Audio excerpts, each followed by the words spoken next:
Hi, it's Faris Hilmi again. Today we like to talk about privacy.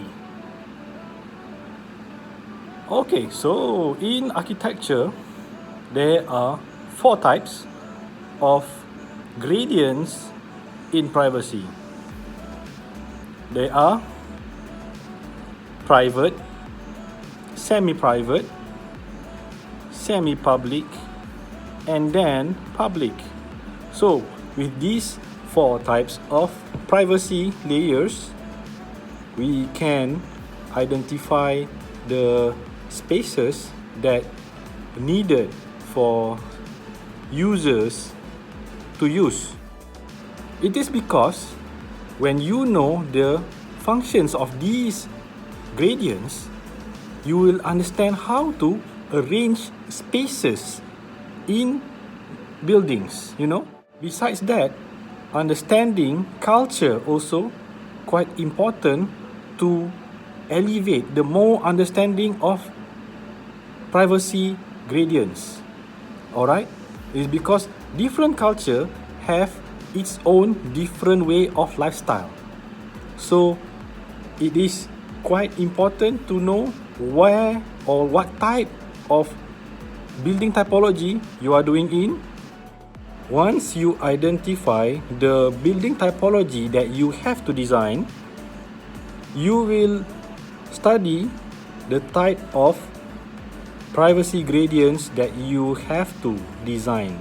Some building typology needs bigger privacy space, while others need bigger public space. Okay, so what kind of example that we can learn about these 4 types of gradients of privacy in a single building?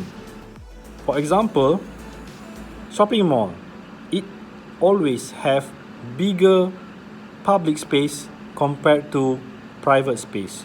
So what kind of gradients we are talking about? Example, corridors, walkways, and shops. These are the example of public space. Semi-public space is like private dining area, and then semi-private space is like the loading area or the security office. So that is the semi-private space in the shopping mall. Okay, what about the private space? Private space is like the management office, or like storage or kitchen in the restaurants. You cannot mix up these spaces without proper transition.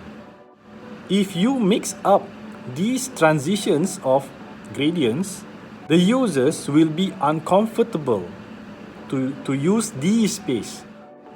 I hope this will help you to design better in the future. That's all for today. Thank you so much. Have a nice day.